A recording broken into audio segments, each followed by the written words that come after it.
Hello बच्चों, कैसे हैं आप। आइए आज हम लोग गॉस के थ्योरम का जो एप्लीकेशन है उसको नेक्स्ट अगले एप्लीकेशन को पढ़ते हैं हम लोग, जिसमें किसी इनफिनाइट लेंथ के चार्ज वायर के लिए इलेक्ट्रिक फील्ड का वैल्यू हम लोग फाइंड आउट करेंगे, ज्ञात करेंगे। यानी टॉपिक होगा आपका application of Gauss theorem to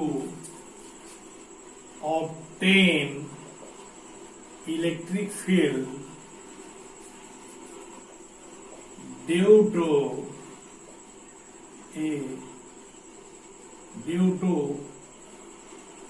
infinite length charge wire. Infinite length charged wire. Application of Gauss theorem to obtain electric field due to infinite length charged wire. हम उससे तार के लिए जो चार्ज है उसकी वजह से किसी पॉइंट पर, किसी बिंदु पर कितना इलेक्ट्रिक फील्ड पैदा होगा, कितनी विद्युतीय क्षेत्र पैदा होगा, इसको हम लोग निकालेंगे। यहां कह रहा है कि वो एक ऐसा तार है जो चार्ज है और वह चार्ज होते हुए उसका विस्तार अनंत तक है, इंफिनिटी तक है। जैसे मान लीजिए कि ये वायर है और ये वायर जो है चार्ज है, जैसे ये चार्ज है, पॉजिटिवली चार्ज है, इसका एक्सपेंशन इंफिनिटी तक है, यहां पर माने अनंत तक है। तो भाई किसी इनफिनाइट लेंथ के वायर पर कितना टोटल चार्ज है ये कैसे बताया जा सकता है। ये एक डिफिकल्ट वर्क है, कठिन चीज है, इसको कैसे हम लोग मालूम कर सकते हैं। ये अनंत तक फैला हुआ, अनंत के बारे में कहा गया है हरि अनंत हरि कथा अनंत, अर्थात जिसका अंत नहीं है, ये अनंत तक फैला हुआ है। तो इन्फिनिटली जो इसकी लेंथ है, तो इस पर चार्ज कैसे निकालेंगे हम। तो इसको लीनियर चार्ज डेंसिटी, इसको लैम्डा मान लेते हैं, और लैम्डा इक्वल टू होता है चार्ज बाई लेंथ, यानी total charge by total length, यानी चार्ज पर यूनिट लेंथ। मानी इसके इकाई लंबाई में, एकांक लंबाई में कितना चार्ज है, कितना आवेश है, उसको हिंदी में रैखिक घनत्व के नाम से जाना जाता है। आवेश बटा में लंबाई, चार्ज बाई लेंथ। लैम्डा को रैखिक घनत्व के नाम से भी जाना जाता है, लीनियर चार्ज डेंसिटी के नाम से जाना जाता है। तो हम लोगों ने मान लिया कि इसके पर यूनिट लेंथ पर इसका जो चार्ज है लैम्डा है। यहां पर पॉजिटिव चार्ज की जगह पर हम नेगेटिव चार्ज भी ले सकते हैं, लेकिन अंतर ये होगा कि इसका जो डायरेक्शन है इलेक्ट्रिक फील्ड का वो चेंज हो जाएगा, अपोजिट हो जाएगा। तो यहां पर इसकी वजह से किसी पॉइंट पर कितना इलेक्ट्रिक फील्ड पैदा होगा, कितना प्रोड्यूस होगा। यहां से जैसे हम देखते हैं, यहां से इलेक्ट्रिक फील्ड ही ऐसे निकलता है, फिर ऐसे बाहर की ओर निकलेगा, नॉर्मली आउटवर्ड डायरेक्शन में जाता है,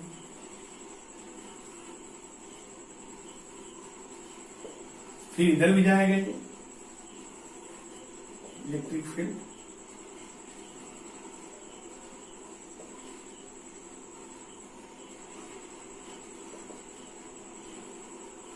इलेक्ट्रिक फील्ड दोनों तरफ समान रूप से जाएगा, क्योंकि ये सिमेट्रिक है, सममिति है, समरूप है। तो आखिर जब हमको किसी पॉइंट पर, मान लीजिए इस पॉइंट पर हम लोगों को यहां से r डिस्टेंस पर P पॉइंट है, और इसी पर हम लोगों को निकालना है कि इलेक्ट्रिक फील्ड का वैल्यू क्या होगा, विद्युतीय क्षेत्र का मान क्या होगा, यहां से r डिस्टेंस पर। तो गॉस साहब ने कहा है कि जब भी हम लोग इलेक्ट्रिक फील्ड निकालेंगे तो एक गॉसियन सरफेस, एक गॉसियन सतह की कल्पना करेंगे। तो गॉसियन सतह इस पर कैसा होगा, दिमाग में प्रश्न उठता है। तो गॉसियन सतह के लिए हम लोग यहां पर एक सिलेंडर का इमेजिनेशन करते हैं, कल्पना करते हैं, जो एकदम बिल्कुल सेम होगा। जैसे मान लीजिए यहां पर ये सिलेंडर है, यहां पर ये जो है सिलेंडर है, इसके इस सरफेस को बोलेंगे गॉसियन सरफेस, गॉसीय सतह, हिंदी में गॉसीय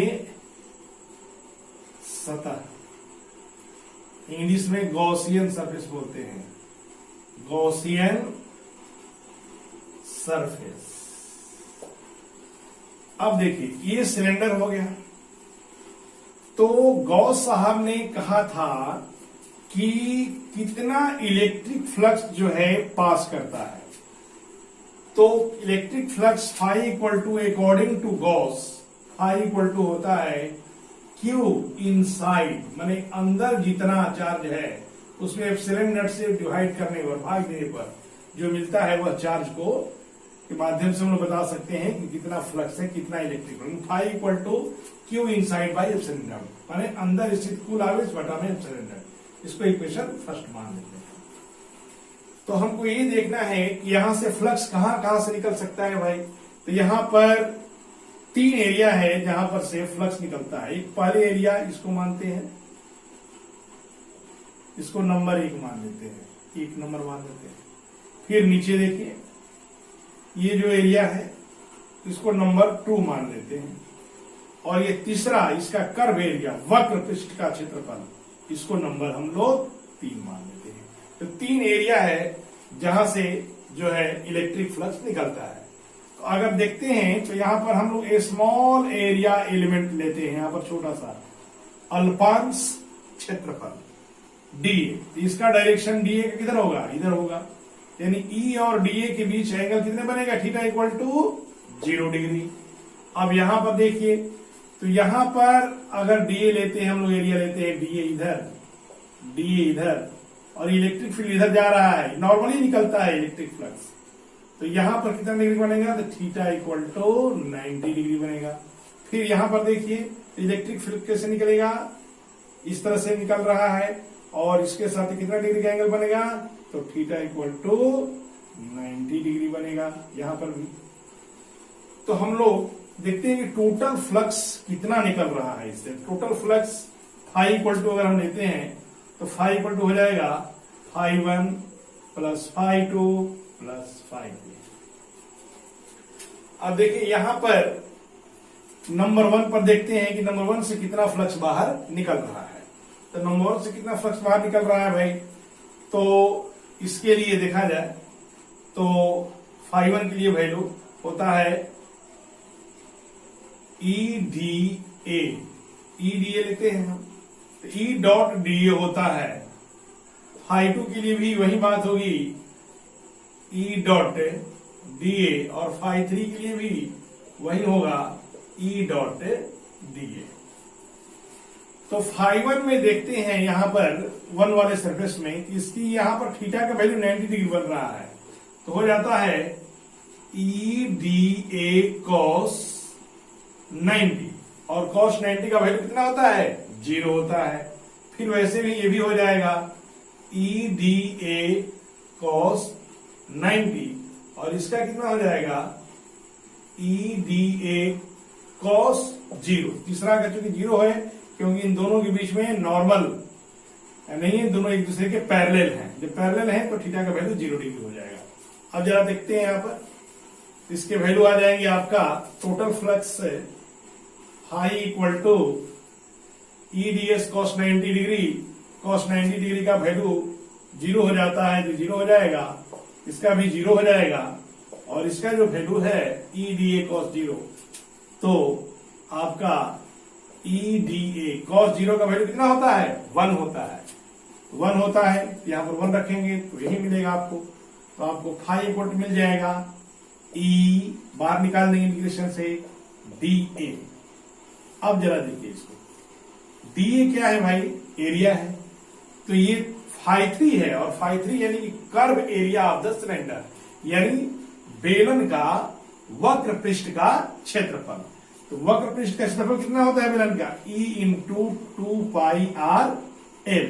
इसको क्या मानेंगे, इक्वेशन 2। अब देखिए यहां पर आपका इक्वेशन फर्स्ट है और इक्वेशन यहां पर सेकंड है।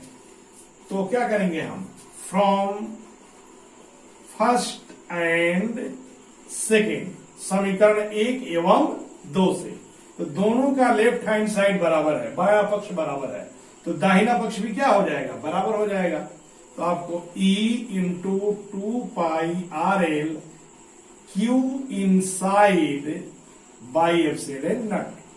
यहां पर Q इनसाइड कितना है भाई, तो आप तो यहां पर linear density charge by length को लैम्डा माने हैं, और पूरे सिलेंडर की लंबाई इफ यदि स्मॉल एल हो तो क्या हो जाएगा, lambda equal to q by L है, तो क्यू इक्वल टू कितना हो जाएगा, लैम्डा इंटू एल।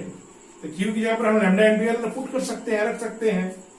तो यहां पर हम लिख सकते हैं lambda into L by epsilon not. अब देखिए यहां से ये कैंसिल हो जाएगा, ये भी कैंसिल हो जाएगा। अब यहां पर आपका E2πr है, इसलिए E इक्वल टू कितना हो जाएगा आपका, lambda by 2π epsilon naught r। ये जो वैल्यू आप देख रहे हैं यही जो है विद्युतीय क्षेत्र का मान है बिंदु P पर, यानी it is the expression for electric field due to infinite length charge wire from r distance. R distance पर इलेक्ट्रिक फील्ड का वैल्यू है, माने आर दूरी पर विद्युत क्षेत्र के मान को हमने निकाला। E बराबर लैम्डा बाई 2π एप्सिलॉन नॉट आ रहा है। ये दोनों एग्जामिनेशन, बोर्ड के एग्जामिनेशन हो, चाहे CBSE हो या बिहार बोर्ड हो या कोई कंपटीशन का एग्जामिनेशन है, उसके लिए काफी इंपॉर्टेंट होता है। इसको आपको ध्यान से पढ़ना चाहिए। धन्यवाद।